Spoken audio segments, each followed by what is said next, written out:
Well, here we start another day. Today is 118 in our journey, and we're almost through the month of April.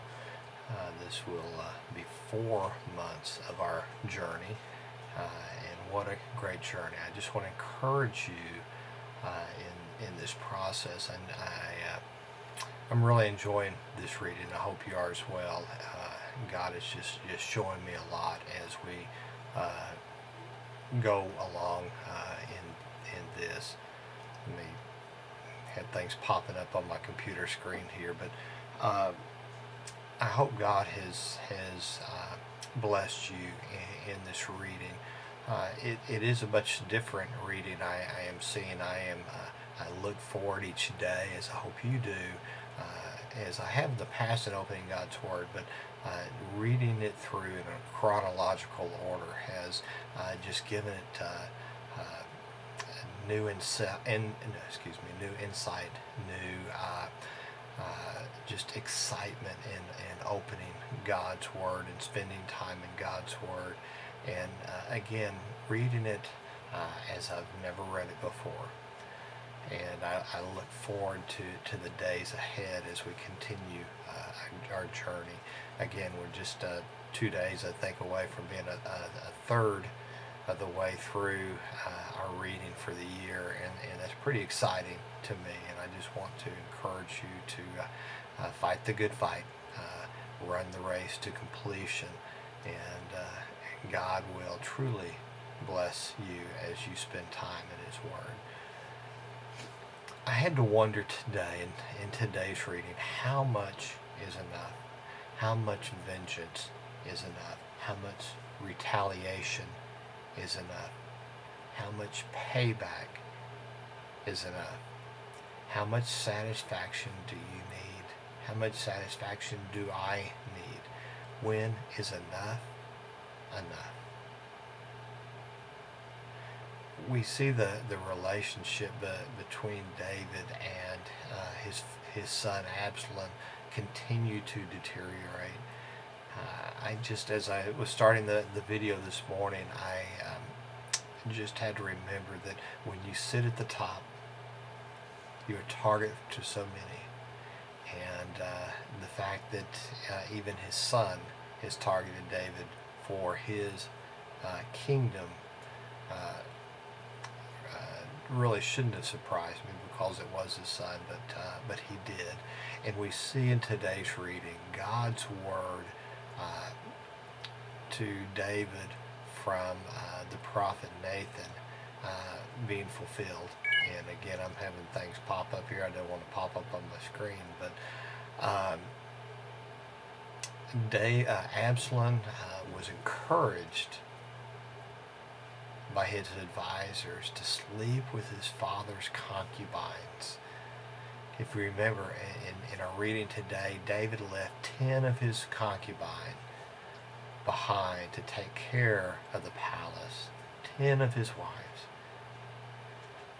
And Absalom was encouraged to sleep with them. And why? To insult his father to the point where their relationship was beyond hope of retaliation. I thought, how sad. They encouraged him to do this so there would be no hope of reconciliation between David and Absalom. And as God said, it would be done in public. In our verse for the day, it said, God, go sleep with your father's concubine, that all of Israel will know that you have insulted your father beyond hope of reconciliation. But it also talks about they put a tent on top of the palace, and he did this in broad daylight where others could see.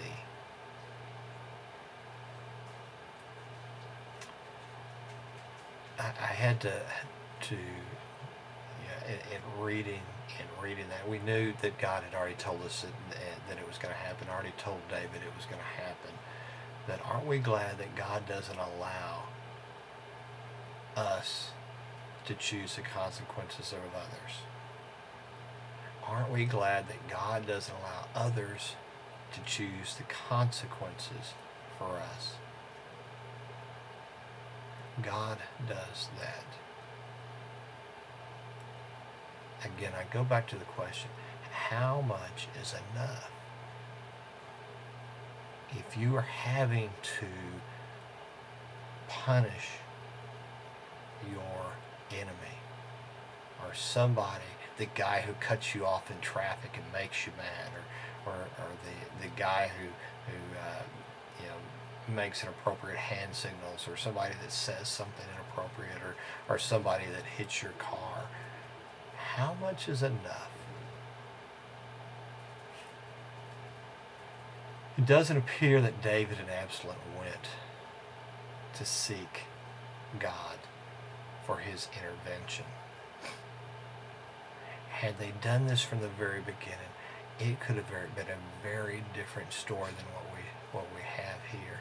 But we don't see in our reading, what happened between the lines we don't know, but we don't see recorded either David or Absalom seeking God in this.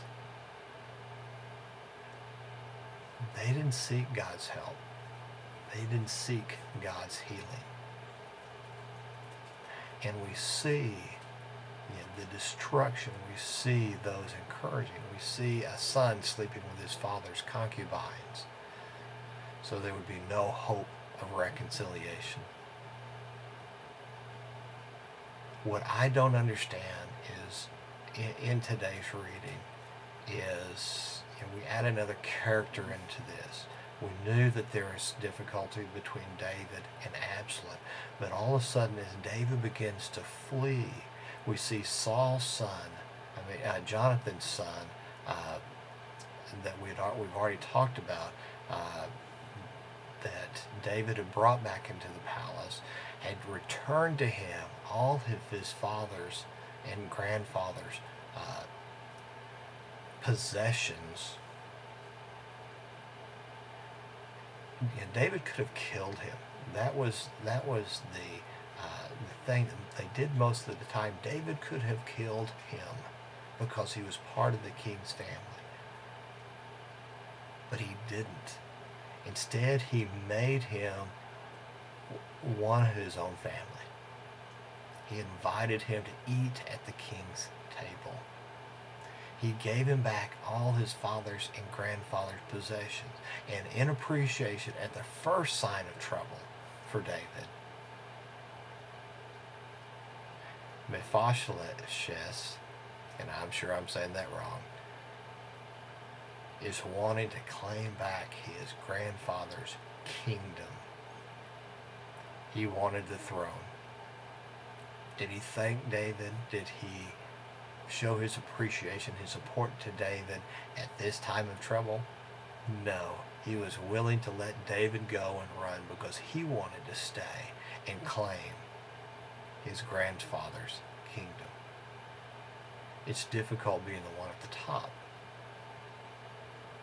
So many people want that position, want that honor, want that glory, want that wealth.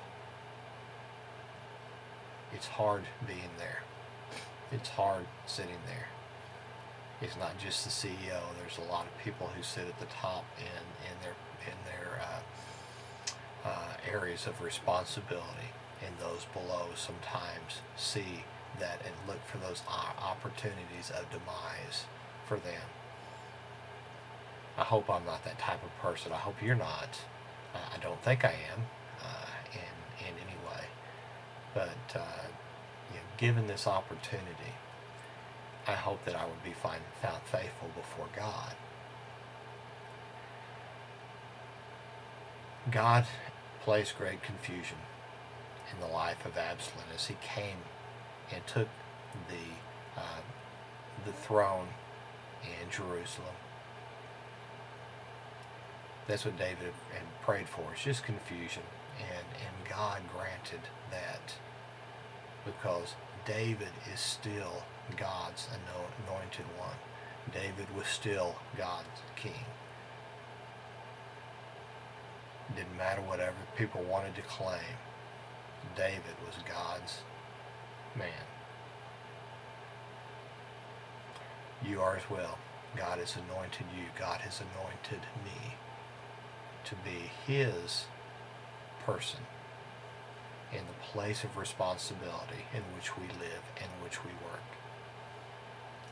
And God will cause confusion to those who try to attack us.